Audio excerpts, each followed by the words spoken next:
the Indiana History Project. I'm your host, Norm Taylor. Good having you along with us today. You know, this is I have fun doing the programs, and I have fun doing the research for the programs, and I enjoy, all of our guests that we have on the programs, but some programs are just a lot of fun. This is one of those programs that's been a lot of fun for me, and I think for my guests. And I know it's going to be one of the programs that you are going to enjoy. That's going to be a program that is going to hopefully get your historic preservation spirit and blood flowing in you, because this is a great topic that we're going to deal with today. I just want to say thank you for all the people out there that have been watching the Indiana History Project. I want to say a special friend to a person I just met that watches the show every single week. Paul, you know who I'm talking about. Paul, thank you for watching and watching every week of the Indiana History Project, for your kind comments. For so many of you out there that just do a great job of encouraging us and of sending in material, and you've given me enough material for a lifetime already that I need to research. But thank you for all those that follow the Indiana History Project. Remember, you can like the Indiana History Project on Facebook, as well as the Indiana Talent Project, and you can keep up with all the happenings before the shows even hit, future shows, all the information, like Indiana History Project on Facebook and the Indiana Talent Project. That'll keep you up to date. At one time, massive herds of buffalo went through our state. And I know when you think of buffalo herds, you think of the ones out west. But right here in our state, at one time, massive herds was all over our state. And it's hard to imagine today, but they left behind traces. And that's going to be part of what our show is going to be talking about today, the buffalo traces that we found in Lawrence County. And yes, there were buffalo by the herds, by the thousands, that have traveled through our great state, and they left the highway, and we know they were there by finding these traces. It's been a fascinating journey already in finding the buffalo traces of Lawrence County. My guest with me will not be a stranger to us, because you've been on for how many? You've been on for so many programs, Tom. Every time that I have something to do with VOCA, you've been right on. I don't even know how many shows you've been on, but you've been on. They think you're the host of this show. I think you've been on so many times. Not really, Norm. Not the host, but I know how to get here. I know how to get here. You've been on a lot of times. Yeah. I think the last time you was with me was on the Reed Station shows that we had. And the Reed Station. Then we talked about a VOCA once, I think, and so I think this is my third time here. Norm. Okay, all right. Well, and you'll be on again, I know, because people enjoy. They say, boy, we like when that Tom Kirkland's on there. You just drive up the ratings. Well, it must be the stellar good looks that you have, Tom. It's the looks. It's not the information. Okay. Well, the Reed Station shows were really popular, and it was really, and since then, I've been sent pictures. In fact, I've talked with the grandson of John Minnow. Actually, I guess, and his dad, the son of John Minnow, that had the stores there in Reed Station, he lived to be about 100 or a little over 100 years old. So he had a pretty good memory of Reed Station, and they sent, I've hit from his memory, sent me a picture of what he made, and this is something that really sparked an interest in with people.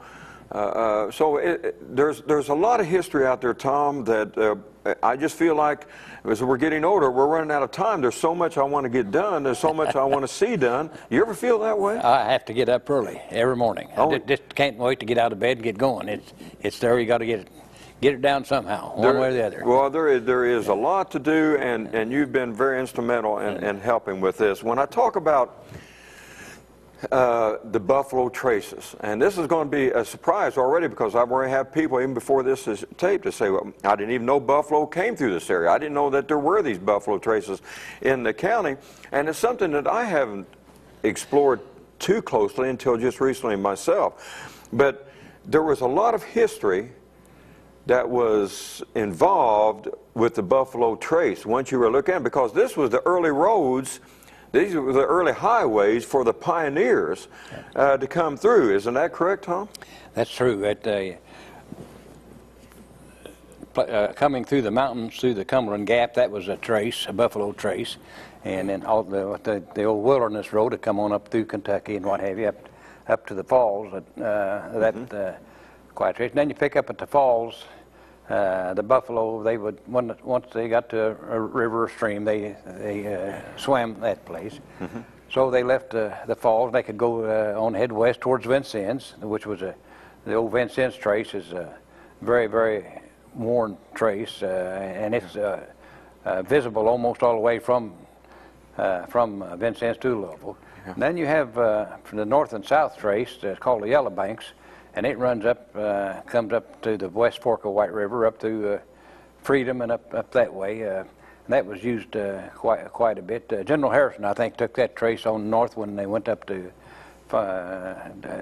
Canada, and they're just. There's a lot of history involved there. Yes. The trace that you're talking about, the one that is mapped out between Vincennes and Louisville, is one that kind of got my interest going in the traces. And I just kind of did a brief search there, and I found that just some of the history involved with that trace, because Native Americans would have been going on that trace, so it would have been a tribe by our tribes. The tribes would have been going along that trace, obviously. But I found out in 1786, George Rogers Clark marched 100 men to Fort Sackville at Vincennes over the Buffalo Trace. So that's a pretty historic thing right there. It was the first western mail route carried weekly by two men traveling the 130 miles on foot. It was over that trace. In 1804, it became an Indian treaty line. In 1807, a British spy believed to be conferring with the Indians before the Battle of Tippecanoe was captured on the trail. In 1812, it was considered so important that the mounted troops of the Rangers began patrolling the trace to protect the travelers. 1819, one tavern owner along the route documented more than 5,000 travelers en route to Missouri. That's fascinated me. And by 1820, the first stagecoach line was established to run the length of the trace from New Albany to Vincennes. So just there, look at all the history along that trace of the Vincennes and to the Louisville route, following the massive herds of buffalo that one time went through there. It's an amazing thing. It's an amazing thing, and each trace has its own story. You've just given the story of the Vincennes Trace. The Yellow Trace has its own. The Cincinnati Trace has its own. The old Vincennes Road that goes through Orleans, in just our next county down, has quite a history itself through Huron and that direction. The traces are extremely fascinating. Didn't you tell me, Tom, that you mentioned that about the cabins, and I want to do a future program on this, but the cabins that were built along the traces? I'm going to, we'll step back beyond the cabins before the white man got here, brought the cabin, but we hear a lot about little mounds along the river. Guys like to go out and dig up these mounds and get things and what have you. But really, the traces have so much Indian history on them that everybody has forgotten. They don't think about traces anymore. But that was their way of traveling from river to river or what have you. But again, I'm pushing traces pretty hard today. Yeah, we are, and we should, because this is something that should be preserved. Because Tom and I, and we're going to get to that just in a minute, but Tom and I spent a Sunday in which we went looking for some of these traces, and we just spent a few hours, and we found a few traces, and we're going to have pictures of that a little bit later. But Tom, didn't you mention to me that somewhere along your study of this, that you found out that the herds may have extended about 35 miles long? They're estimated at 35 miles, yes, and that would be a distance from Bedford, Indiana, to Seymour, Indiana. Yeah, it's amazing. Just a continuous line. And traveling these hoofs, buffalo has smaller hoofs than a cow, and they could trample down things. One fascinating thing I bumped into one time was they were running water lines, and this was up by Freedom, Indiana, and they were cutting across a buffalo trace. Well, as the buffaloes progressed over and over, their dung would change the color of this soil, and when they were cutting through the trace for the water line, you come down this yellow orange clay, and then all of a sudden you hit this rich, fertile black dirt, throwed up and then out of the trace, and it's over with. But it was that was the first cross section of a trace I had experienced. I thought that was fascinating to me. Yeah. But vegetation was sparse in these traces, and even today you don't see any big timber down inside the trace. They'll be up on the banks of the trace, but it's just packed so tight that it's hard for vegetation to grow. And if you Google map a little, if you like to, you can follow these traces pretty well. You have to realize what you're looking at, and your eyes get accustomed to traces. But it's a good way to map out things. Right. Now, Tom, how did you get interested in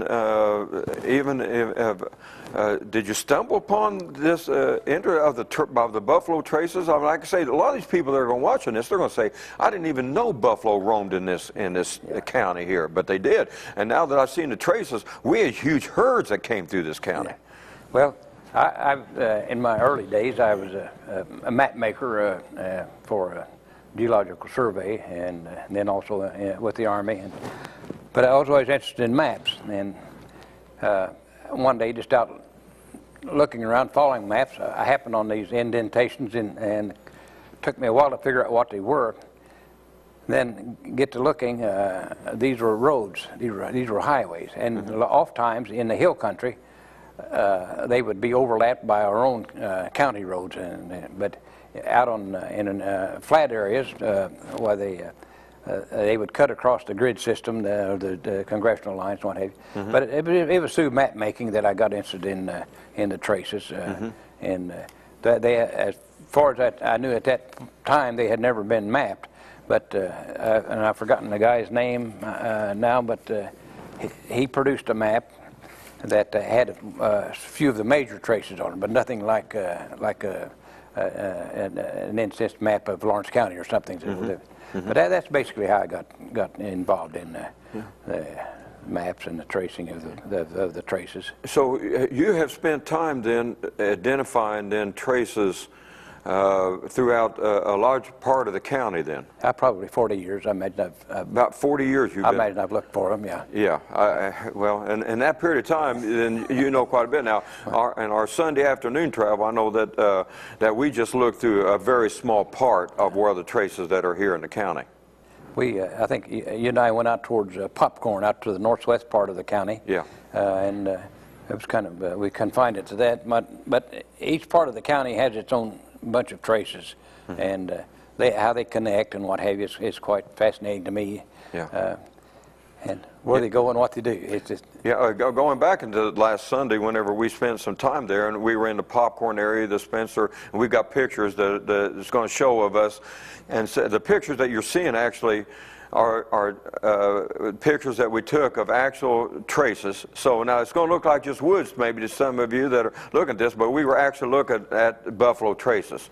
And the areas that we were at on this Sunday was basically in the Springville area, but they were also in the Spencer Pike, going down the Spencer Pike, the Popcorn area, Springville Fayetteville Road was another one that you said that kind of follows the buffalo trace, right? Yes. In fact, that trace leaving Springville going to Fayetteville, and then it leaves Fayetteville and goes on down to Coxton, down towards White River, and then it crosses White River there at the ferry. I forgot the name of the ferry there. But it comes up Woods Ferry. Woods Ferry. Yeah, and then it comes up there by 50 and 37 where they intersect, and then goes on down to Springville, and then from through the park that way through Mitchell, and then on down to the falls down to Louisville. And it's quite an interesting trace. Was there actually ever, were you aware of any trace that actually run through in the property now that is currently Spring Mill State Park? There's when I put the maps together, I think there's 2 or 3 traces that actually go through right where the big springs are and where the village itself might be. Okay. And so, but we'll get that pinpointed here maybe we map it out. Yeah, maybe we can map it out. This is only going to be a beginning project. I have a feeling, I know the people that watch my program, and they're going to find this fascinating, and they're going to say, okay, yeah, we need to get this thing developed. Because there's going to be people say, I want to go see some of these traces, and so we can be working on this then, putting together a map so that maybe for the future, people will be able to go and to see some of these areas. And this is a project. Let me know out there, folks, if you think this would be interesting. I know you will. But this would be something that the people need to realize, and this needs to be preserved and protected. These places where actually you can go see. Now, whenever we do this, some of this is on private property, so you know, be aware of that, be sensitive to that, and don't go on anybody's property that you're not allowed to. There's no trespassing issues here, but actually some of the places that you and I went to, you know, you could just pull off the side of the road and you could just look at the traces, and you're not actually looking on other people's property. But you know, be aware of that. But there'll be some of these places, and once you start developing an eye for it, then you can start seeing some of this. Yeah, and they get to the point where they're identifiable. Just if you learn to distinguish between a maple tree and a hickory tree, you're able to distinguish between this trace and the county road grader. Yeah.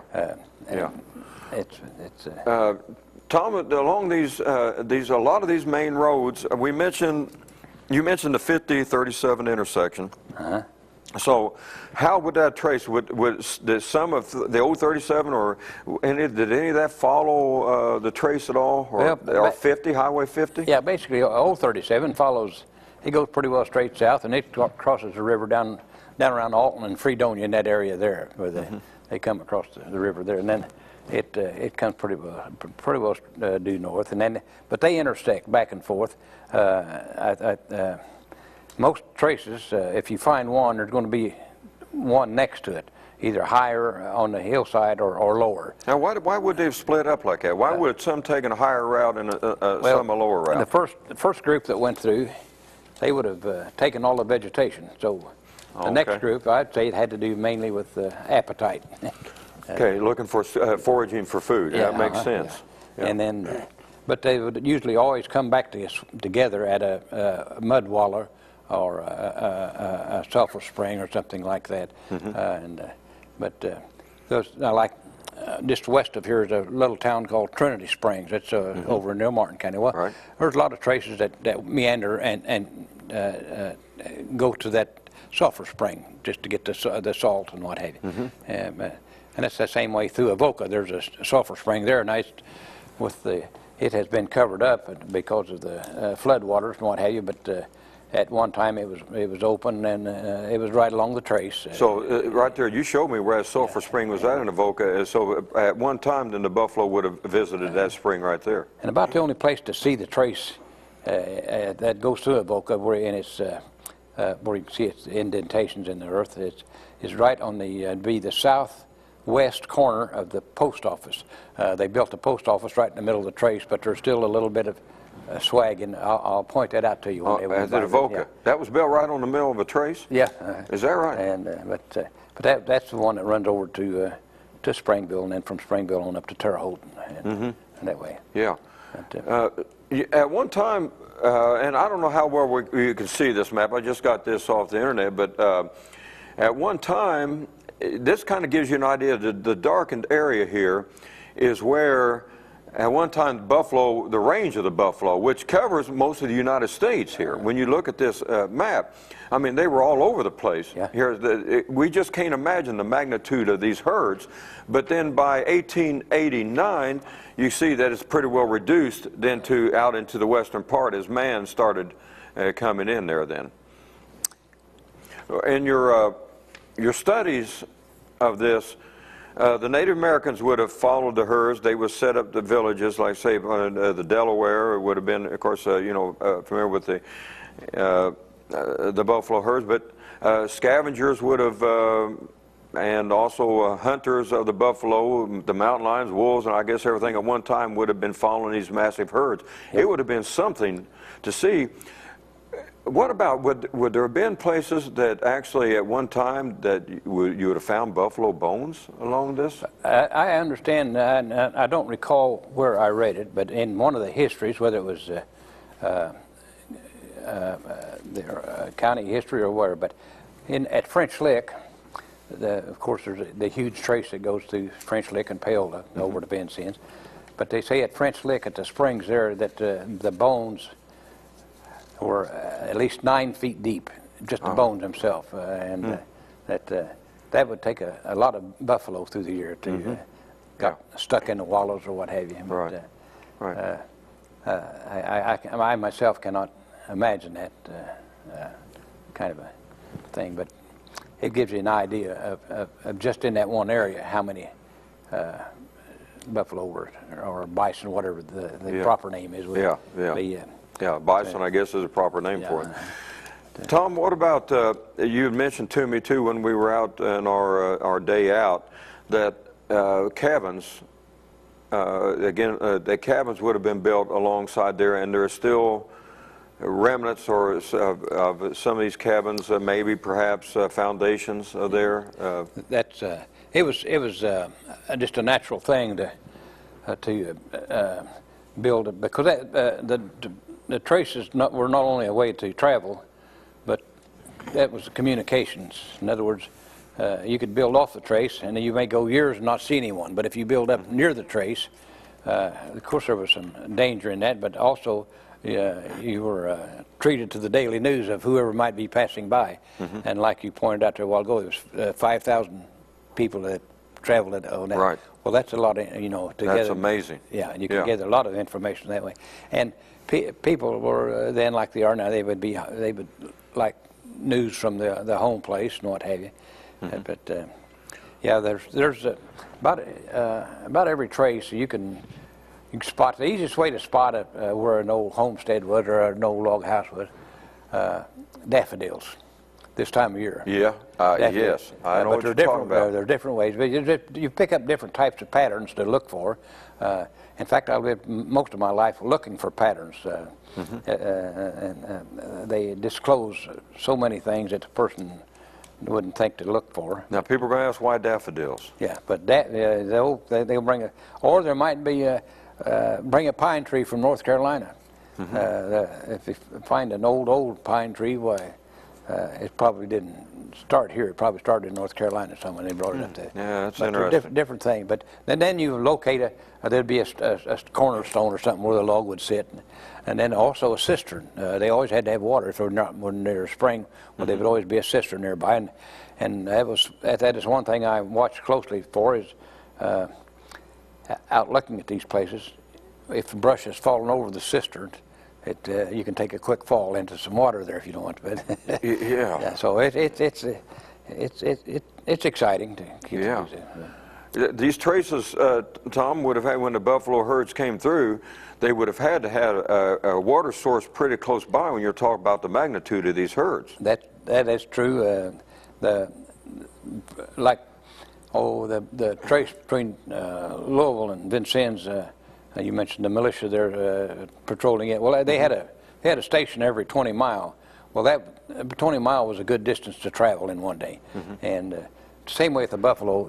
They didn't go too far until they crossed a stream, or in other words, it was like a beeline from crossing the East Fork of White River going to the West Fork of White River. It's just like shooting an arrow across there. But they didn't travel too far away from water. And if it's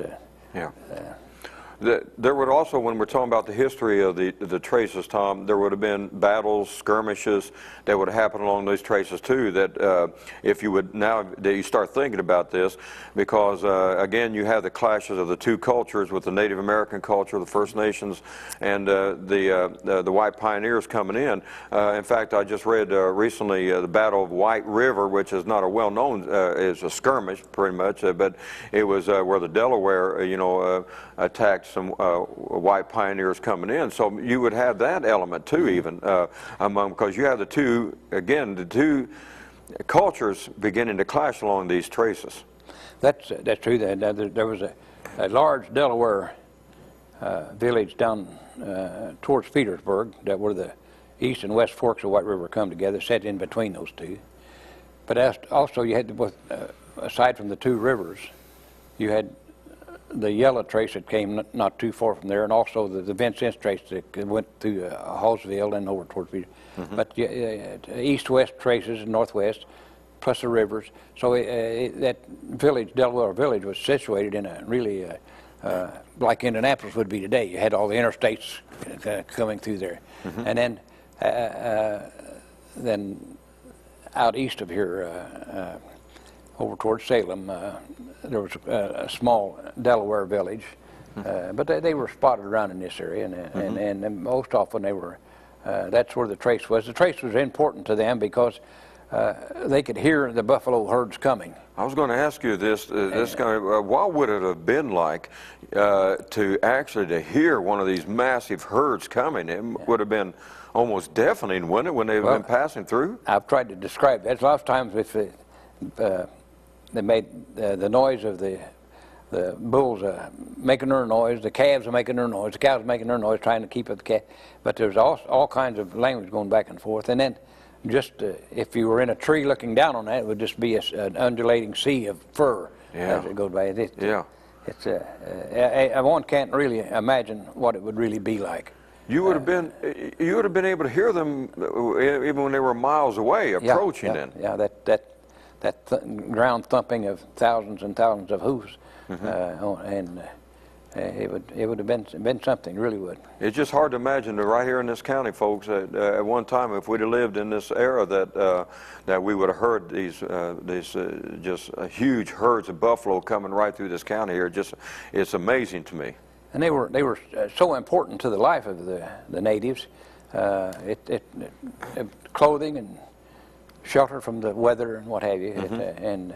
But at each time as a herd would pass through, they would take what they could from what they needed from that herd.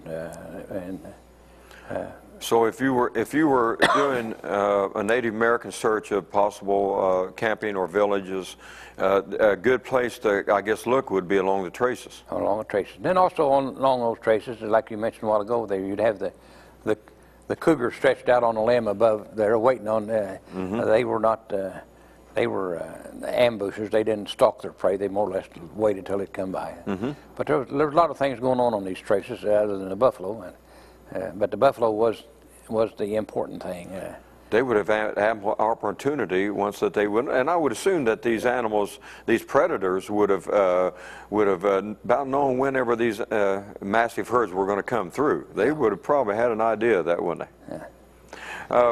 Tom, on when would these herds? I assume that the herds, when we're thinking about the trace between Louisville and Vincennes, maybe heading toward the prairies of Illinois. Would that be about right? I mean, I'm just guessing. Yeah, no, that's true. Oftentimes they would go all the way across the mountains. I mean, go through like the Cumberland Gap. They'd go on the other side to winter, and then springtime, as soon as the vegetation started, now it wouldn't be any good to travel now because there's nothing to eat other than that. But they, as the summer progressed, they would come through here on the way to Illinois. Illinois was pretty well covered with, and the prairies were with the bison, and then across to Illinois, you go all the way to, like say, Joplin, Missouri, or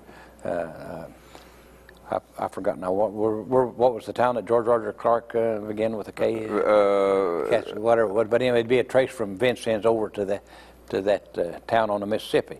But it was the super highways of the day. And it provided the things that our super highways provided today. It was food, and there weren't any McDonald's. Yeah, there were no bison McDonald's. No, that was the only thing missing was that big arch. Okay. When would the herds begin their migration? Pardon me? When would the herds have begun the migration? I'd say probably by the 1st of May they were coming across the mountains. They were coming into Kentucky, I would say. About the 1st of May? I would say, it'd be my guess, because the vegetation would have started down there. And where would these herds have wintered?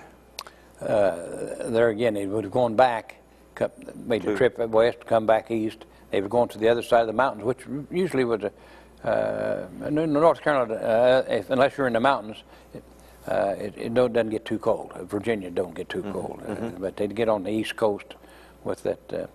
where the weather was a little warmer and the vegetation was still available. And they traveled this migratory pattern for thousands of years. Thousands of years. Probably started as soon as dinosaurs left. Well, yeah, it may have. Yeah, I mean, but so it's been going on for a long time. So when you think, when we look at these traces, Tom, that you and I had this opportunity to take a look at, you're talking about hundreds or thousands of years. I mean, of the buffaloes traveling this, that still, to this day here in 2012, or is this 2012? I think it is. Yeah, I keep forgetting. Yeah, they go by quick, don't they? Yeah, but I get my years. I deal so much history that I give it the current year miss. That 2012 here, that you can still see a trace of these massive buffalo herds that happened 100 years ago. Do you have a kind of an idea just in your mind about when this would have actually started to stop, these herds? About what years? Yeah, I don't. I just never stopped to put a beginning and ending to it. It's just to me it's been a continuum since the only thing that really has hurt it is the bulldozer. It's destroying a lot of them now. So yes, it is. But with the beginning of it, I just we can do some more research on that. That map I saw was actually by 1889 it had already been pushed into the western part. There was just small herds then, and then of course, and during the Indian Wars, in order to hurt the Native American population, of course, there was just a mass slaughter of that century of buffalo and precedented. But when the white man started coming through this area, it started sure as changing the way of life for a lot of things, the animals and the Native Americans. Yes, it did. Had it not been for the traces, I don't think settlement of the Northwest Territory, I don't think it would hardly been possible. I think it'd been more people lost than could have been found. Tom, it was just a treat for me, my first time out west and going into South Dakota. And now I've made that trip a few times, but the first time I got to see a buffalo herd, it stopped me in my tracks. And and getting to view buffalo up close, my wife and I, we actually stayed still. We actually was in the middle of a herd. It was just one of the most amazing things in my life as they came toward us and they round us, and it was just fantastic. They are beautiful, powerful, magnificent creatures. They are indeed. And it's just amazing to see them and to see the power of one of them and how quick, fast, and powerful they are. It's something that huge. But the skill of the Native Americans to be able to bring one of them down, boy, it would have been quite a feat. I'm afraid I couldn't do that, even with something that large. Well, they knew what they were doing. Their approach to them was kind of like it was predatory, really. Yeah. They could hide in the tree or behind the tree. Yes. If it had been me, it'd been in the tree. I agree with that. Well, Tom, also, and we're touching on the subject, Tom is also an author of a book called Once Upon a Hide. And Tom, I've started reading this book. I'm not finished with it. You just gave it to me, but I've started reading, and it's one of those books that is hard for me to put down. I enjoy reading about this, but we're going to tell people how they can get a hold of this book, because you're going to be wanting to find, especially if you're interested in the subject we're talking about today with the buffalo traces. You have a lot to do with this, at least in the part that I'm reading so far about the buffalo herds coming through. But tell us a little bit about this book. Well, this book, I call it a love story. It's a historical novel, but what I've done was taken a time period between the Revolutionary War and the War of 1812. So that'd be 200 years old this year, wouldn't it? Yeah. Yes. Good timing. And that's older than us. Yeah. Anyway, it has to do with a young man leaving North Carolina and coming up into the Northwest Territory, and bumping into or having an accident over near where the Muscatatuck River and White River join, just to the east of us here from Bedford. Mm-hmm. And so it all takes place from around this area here and what have you. But we get involved in different things. for example, the title of the book, Once Upon a Hide. The hide is kind of a little theme that stays all the way through the book, and it has to do with the buffalo hide, how the buffalo hide was taken and who it was given to and what have you. And but then there's different levels of things going on. I talk or imply what was going on with, say for example, political greed. The War of 1812 really had to do with the beaver pelt. Well, you get thinking of, you had the English wanting all the money out of it, the French wanting all the money out of it, we were wanting all the money out of it. In the end, they were wanting their share too. But so it all had to do with the politics and the greed of that time, and then also this little love story of this young man from North Carolina bumping into an Indian maiden here in the Northwest, and how they became attached, and then how through the years they became separated because of this war, and what it meant to be separated, how to have the family unit torn apart, and how the family unit worked day and night trying to recover their loss, and what have you. And then the political events that go on, like the Harrison going to Canada and taking care of Tecumseh and this and that. Yeah. I try to include some, historical events, but it's not a historical book. It's a novel. Yeah. What made you want to start a book like this? Buffalo Traces. It really. That's because of Buffalo Traces. Yeah, because everything, Buffalo Traces and genealogy. How did my folks get here? Well, they couldn't. They said, well, Daniel Boone went ahead and cut down and made him a path to get here. Well, Daniel Boone was just following the Buffalo Trace. He didn't cut no path, but. Okay, yeah, that's a good point. So anyway, the Buffalo were here before Daniel Boone. Yes, Yeah. And so it just one thing on top of another: genealogy, history of my life's work, this and that, and really my love, just to be able to look and see where I've been or where I'm at. That's a daily chore for me, is to be aware of the blessings I live under. Yeah. I'm excited about it. Every day I'm excited. Whenever I've read it so far, and I haven't read all the book, but I see certainly the romance part, so there's going to be a little of that for anybody that, the ladies, you just know a little bit about everything. I consult you on so much on history. I guess matters of the heart and matters of dealing with my wife, you can just instruct me then on how that's done, right? Yeah. Because there's definitely the romantic interest, but there's also the historic part. You describe well the southern Indiana part, that the Northwest Territory. You must have a love for the Northwest Territory. It's a beautiful place, and it has been for years. Now, I'll give you a kind of an idea how it was then and how it is now. I love to fish. I'm always armed with at least 2 fishing poles, but fishing, it's governed by what we have now is called the Department of Natural Resources. They didn't have that in 1812. Okay, these people, these Indians, natives, they were dependent on that river for fish. So they had 2 things. They had what we would call a live box and a fish trap. The fish trap, they would keep out all the time, and then they would go through that trap, pick out what fish they wanted to smoke for the winter meat, put it in the live box, put the trap back in, throw what they didn't, the ones that were the wrong size, put them back in the river, let them mature. But everything, the Yadkin River in North Carolina had a series of hooks that goes out in the water that took care of the fish. They didn't have to put out traps. They just go get what fish they wanted.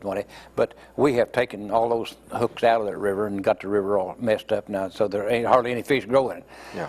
But I was just giving an example of how I work all day with my 2 fishing poles, and they could just go get to what fish they wanted. No program of any kind. Reading your book, Once Upon a Hide, again, I've only read a portion of it, but you make reference to a person waking up in the morning, the birds in their ritual in the morning, they're singing, that kind of greets the day. I've noticed that already a couple times in there, but the part of nature that you're certainly bringing that out because you're descriptive of the woods. You're descriptive of the animals, the interaction between humans and nature. Yeah. Now, this must be something that's pretty dear to you too. I don't know. I've always had a love and a fondness for the woods and for what goes on there. My grandpa, he always had a saying that don't go in the woods unless you can call all the trees by their first name. So we spent a lot of time learning to see a tree, whether it was a hard maple, soft maple, or just a red maple, whatever maple it was, same way with the oaks. But the woods always had a fascinating thing, and I tried to think when I'm writing, well, for example, the buffalo trace, you can say, well, the buffalo trace, it's an indentation in the earth where the buffaloes walk. But there are things that go on there, the smell, the rain on fresh buffalo manure, what would it smell like?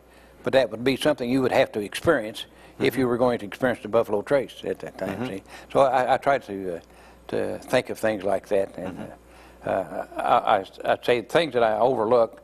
I'm going to mention now if you don't mind, you go ahead. the lady that took the photograph for this book. Yeah, let's show that. That's a friend of yours? Both the lady that took the photograph and the model that's they're on the cover. Shaylin Welp, W-E-L-P, was the photographer. She's down in around Du Bois. Probably one of the best photographers I've seen in recent years. I've always was always a fan of Ansel Adams, and I love good photography. And this lady, I think, has the potential of being in the top rank one of these days. Yeah. And the lady on the cover, she has been a long-time friend of mine, and was we have talked about. She enjoys the same type of thing that I do in the experiences that the woods offers and what have you, and oftentimes pointed out the dew on the spider webs where the sunlight was glistening on it, this and things. It was very pointed in pointing out things that perhaps I might miss, overlook. And so, but she was very helpful in the book, and I appreciated it very much. And but it was quite an experience. I enjoyed writing the book. I really did. Yeah, the name of the young Native American maiden was taken from a letter from your granddaughters. Is that? I read that. Yeah, my middle son had 3 daughters, Molly and Johanna and Laura, and I took the first 2 letters of each of their names. Oh, okay. M-O. That's how you came up with her Laura, name. L-A, and Johanna, Mojo. I had no idea what an Indian name would be. I still don't. but, okay. But I thought that might well, be an that's Indian, creative, Tom. That might be that's creative. Yeah. Tom, you know, there's a lot of things you're interested in, and like we have made mention of, it just seems like that there's not enough time, because every time we discover something, even in our journey there, when we started talking about William Clark, the brother of George Rogers Clark, and how the daughter was buried here in Lawrence County, and when we went looking there, and then we went to some old cemeteries and look at some of these places, every time I go on one of these rabbit hunts and I start finding something, then I find another trail to go off on. And that's the way it is, isn't it? I mean, it's just that there is so much just right here in our own area to find and discover. There's more to life than Walmart. There is, certainly. Yeah, I agree. I agree with that. And I've loved to live that life. Yeah. Would you have liked to have lived back in the era you're talking about, you're writing about? Yeah, I believe I would have. I would have enjoyed it, I think. I really don't know. I appreciate what we've got today. I really do. I appreciate recently the medical help I've received, and I wouldn't have been able to have that then.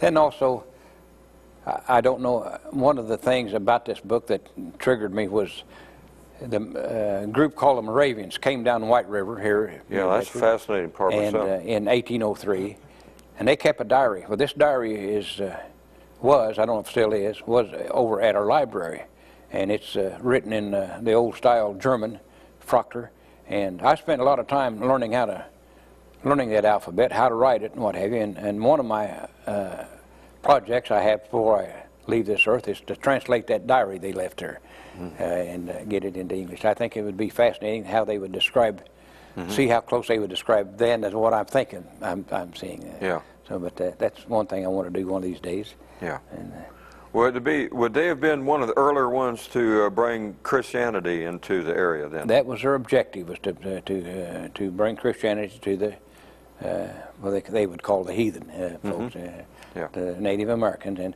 and they were successful in that. In sometime, and I think in some of the massacres and battles and what have you, I think one of the tragedies of that type of thing was one of the little villages that the Moravians had set up of Christian Native Americans. Somehow or another, we were managed to slaughter them all. So Yeah. that was over in Ohio. But that's another story. That's another story. That's right. Tom, if someone would like to order this book, how can we obtain it?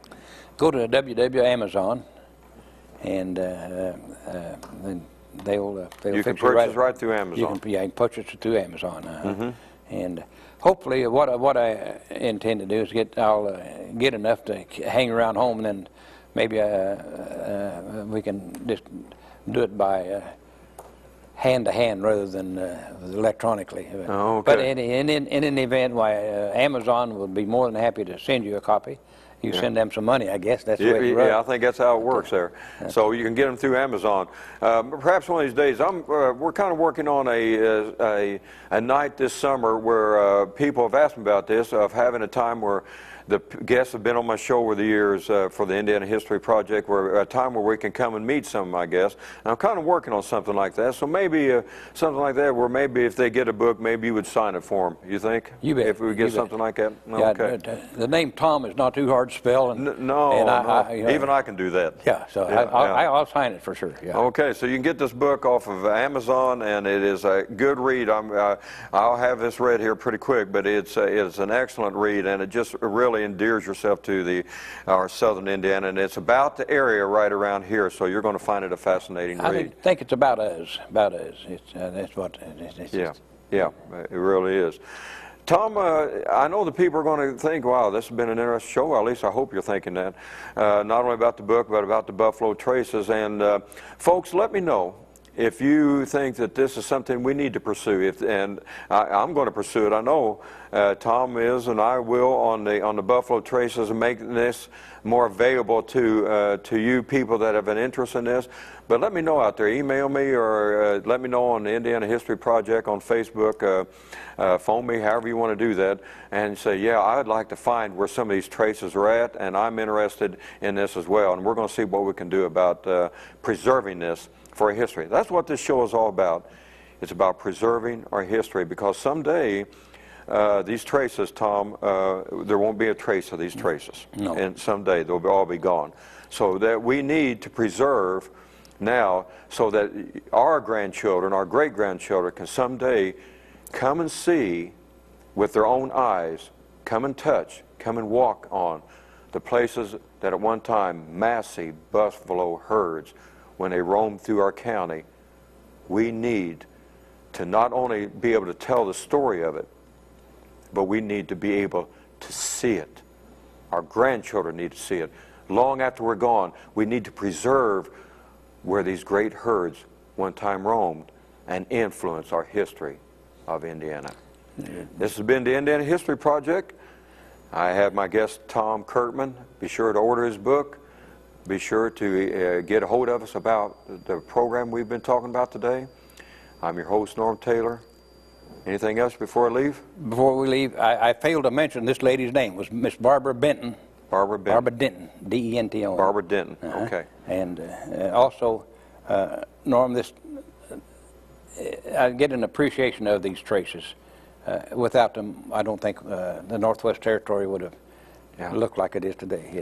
I think you're bringing a very strong point on that, Tom. Okay. Thank you for watching. We'll be seeing you soon. Yeah.